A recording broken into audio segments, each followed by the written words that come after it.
Welcome back to the City Current Show. I'm your host, Jeremy Park.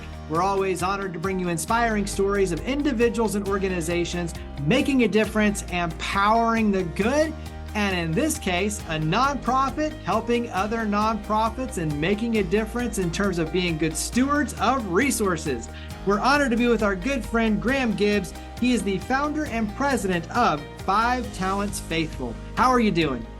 I'm doing great, Jeremy. I appreciate you giving me the platform.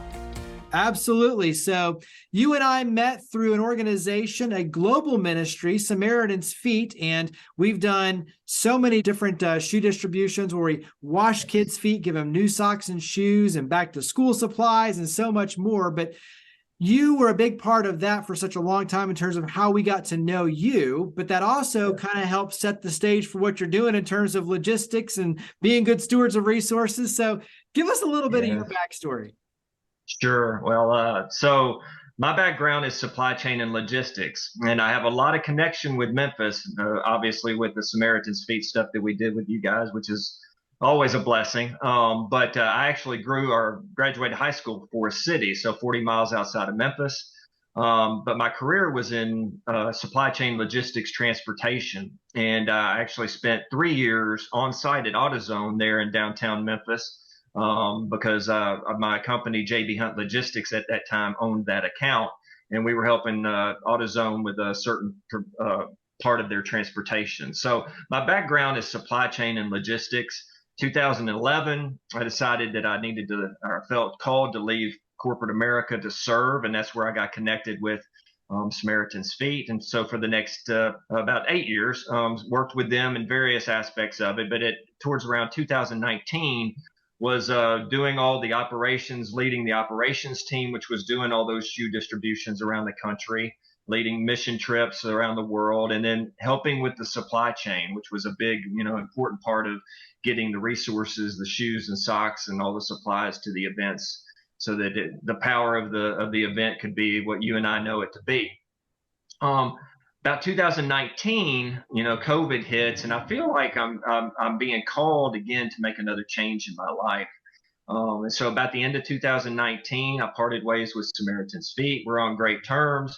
Love the organization. They've always been very kind to me and have had an impact on my life far greater than what I could tell you on here. But 2019 felt called to start an organization out of kind of what I saw at Samaritan's Feet. When we were working with a lot of the small to mid-sized nonprofits, what I was seeing was these nonprofits really didn't have the resources to do their sourcing, take full advantage of savings and sourcing, didn't have logistics departments, supply chain departments, and stuff like that. And so there was really a lot of resources that were being unnecessarily used that could, if someone could maybe offer some assistance to them, some guidance, strategy even to some level on how they did their purchasing and or their shipping or whatever their network was, could do that, could really help them with their stewardship. And that's really what 5 Talents Faithful is. It's about stewardship, that we're all called to be good stewards with the resources that we have. And I'm just trying to bring to bear my background in logistics, supply chain, my OCD Excel spreadsheet kind of guy, my connections in supplier world, and then also in the nonprofit world, and really just bring that to bear to help nonprofits really make the most of the resources that they have.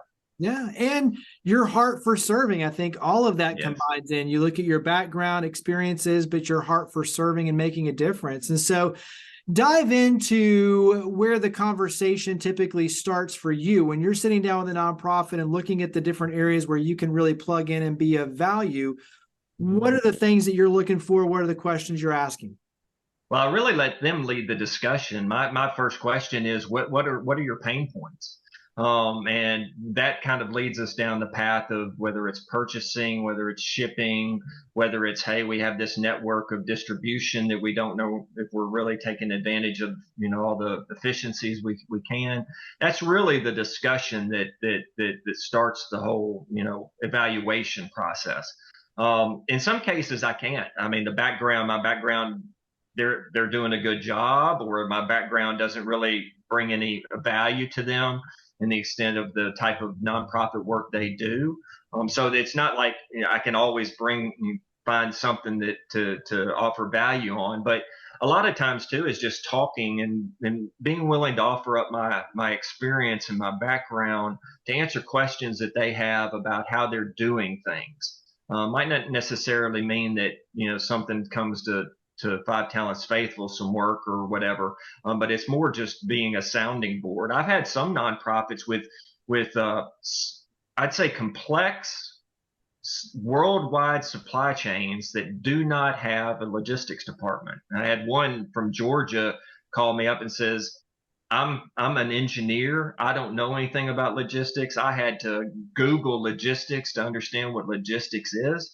And so they were doing very important work around the world, but they didn't have really an expertise to see if they were taking advantage of the network that they have really to be as good a steward as they could. And so I was able to help them at that level, strategic level, but sometimes it's just down to the frontline level. They need backpacks for an outreach or something like that, and I can bring to bear my relationships and try to offer them some savings through that. Yeah, I mean, I think those stories help to illustrate where you can start plugging in and adding the assistance and the expertise.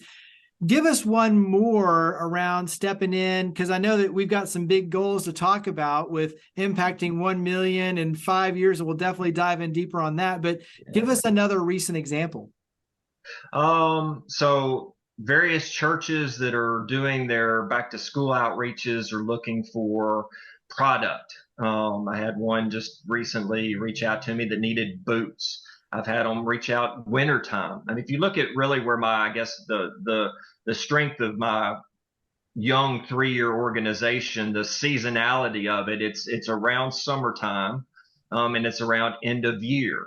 So end of year, nonprofits needing blankets, needing coats, needing jackets, needing gloves, that type of stuff. A lot of homeless outreaches and stuff like that really, I'm just kind of bringing to bear the different resources that I have, the different connections and the background to say, hey, you need this. I think that what's your baseline? Because I've always tried to come up. I'm a metrics guy, so I'm a logistics guy. I'm a numbers guy, so I'm driven by metrics. And so I always come up with a baseline on what their costing is currently, and then try to find them something that allows them to do more with what they have. Talk about the diversity of your board and how your board also helps lift. No, that's I appreciate that you bring that up. So I specifically have identified board members or asked people to come on that had specific skill sets that I felt were going to help the mission. I have some that have long-standing backgrounds in international shipping with very large retailers. They know that space. I knew or felt like that space would come up as part of Five Talents Faithful's service offering at some point. I've got marketing because I know the importance of telling the story. I've got people with nonprofit background and having their own nonprofits that can help me as a relatively new nonprofit navigate the things I have to do. So yeah, I was very intentional about the 7 board members that I have on. And bringing them on with skill sets that I knew could help the mission, and also making sure that they were willing to do that, because I really was looking for a board that would be active, a board that would help. I'm not the chairman of the board. I'm the lowest guy on the board. So, I report to them. That's intentional as well. But I also wanted them to be involved in the process and made sure that they were willing to do that before they accepted the board position. You mentioned in the example an organization from Georgia. Talk about geographical scope, your ability to work with organizations pretty much anywhere. So talk about just your scope. Yeah, so I'm a one-man show right now. So my board is constantly reminding me about scale, and we talk about that every board meeting. But really, yeah, I've worked with nonprofits in Minnesota and Tennessee and Arkansas and Georgia, just really all over. I haven't done a lot in the West, but Dallas, Texas. So yeah, I'm not geographically limited. I can do pretty much, help wherever there's a need. But those are really the states that I've seen a lot of the progress, and it's because the people the organizations that are being recommended to me are coming from people in my network, and that's the density of my network is Dallas, Arkansas, North Carolina, and stuff like that. Yeah. I mentioned one of the goals, impacting 1 million lives. Go ahead and dive into some of your goals. Yeah, so my board and I agreed to three key metrics. One is how many organizations have you served? I'm at 60 right now. So in the 3 years, 2.5 years that I've been on, 60. How many lives have you impacted? I'm over 700,000 lives.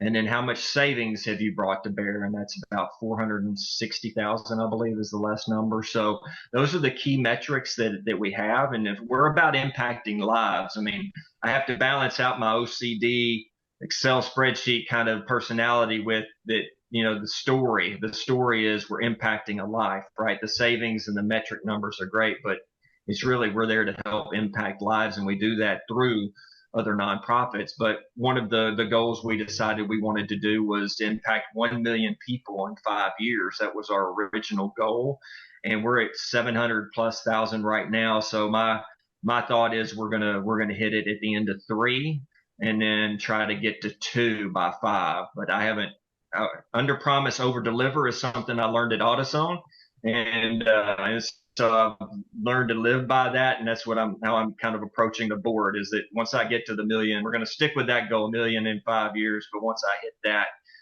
we're gonna try to hit another one. When you look at the number of lives, impacted that you've already had, the savings, talk about what those testimonials have meant for you to realize, okay, wow, this is really truly helping to lift and make a difference.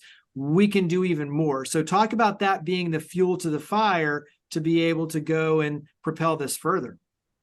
Yeah, sure. So, I like to kind of put it, you'll appreciate this because we've done shoe distributions together. But if you remember, I'm always usually the guy in the shoe room for those shoe distributions, right? Because I'm wanting everything, the process to work so that the power that can really happen at the wash basin and the foot washing can be done uninterrupted. I think that's important. And that's kind of my role in this nonprofit. I'm not out front. I mean, my nonprofit is not necessarily the ones, giving the coats away, the ones impacting, but I'm behind the scenes doing that. And so the impacting of lives is important to me. Because I know the power of an impacted life through my experiences, Samaritan's Feet, and the power of a pair of shoes, the power of a kind word, the power of an engagement, all that. And so it's very important to me to always keep in my mind that at the end of the day, like I said, it's impacting lives that I'm being driven by. That is what I want to do. But there's also indirect in lives that I'm impacted. There's a nonprofit that I've worked with that is responsible for getting digital equipment out to various parts of the world to show movies that are impacting people's lives, and that's so there's various ways that life gets impacted by me, but it is a little unusual in the sense that I'm not the one that's actually delivering the product or having that engagement. I'm kind of behind the scenes, what's the term? It's powered by, I guess, is another way to look at it. Powered by 5 Talents Faithful. I'm just really trying to help those nonprofits be efficient and good stewards in their mission, knowing that their mission is impacting others. Yeah, absolutely. So how can we help 5 Talents Faithful? Well, I definitely appreciate that. So I'm donor driven. So I'm always looking for donors. And so I'd love to, if there's anybody that hears this or sees this and has an interest in learning more and maybe being a donor, that's obviously something that I would want to discuss, but also organizations that need the help. I'm really looking to expand. And so whether it's organizations that are tied to your nonprofit and what you do, or if it's just somebody that's involved in that is an active member of another nonprofit or a church or something like that could see value in this, I'd love to have discussions with those people to see, again, just to kind of come in. No, it's one thing that I've always tried to make it clear. It's not that anybody's doing anything wrong. I'm not coming in to say that it's really just, I'm coming in to be an added resource really to expand the capacity that some of these small to mid-sized nonprofits don't have, because they don't have the staffing, they don't have the time, they don't have the connections, whatever it is, and really just be an extension of them. And so, yeah, so introductions of that type to nonprofits that could benefit or might be able to just want to talk about strategy would be of value to me too. Well, the last question then is the easiest. Where do we go to learn more? And also, where do we start sending people? So mention website, phone number, where do we go? Yeah, so www.5talentsfaithful.org, and there is a contact us on that. That's probably the best way. I just recently moved personally, so I'm trying to get everything navigated in terms of phone number. But all the stuff is out there on the website, and that's what I would probably suggest people go out, learn about us first of all, learn about what we're doing, and some of the stuff that we're reporting, and the people that are making comments about us, and then if it's some value, if somebody sees some value in that and wants to talk, absolutely reach out. It'd be a blessing for sure. The website again, 5talentsfaithful.org. And so 5 is spelled out. So 5talentsfaithful.org. Graham Gibbs, thank you for all you do. Greatly appreciate it. Thank you for coming on the show. Thanks, Jeremy. I appreciate you.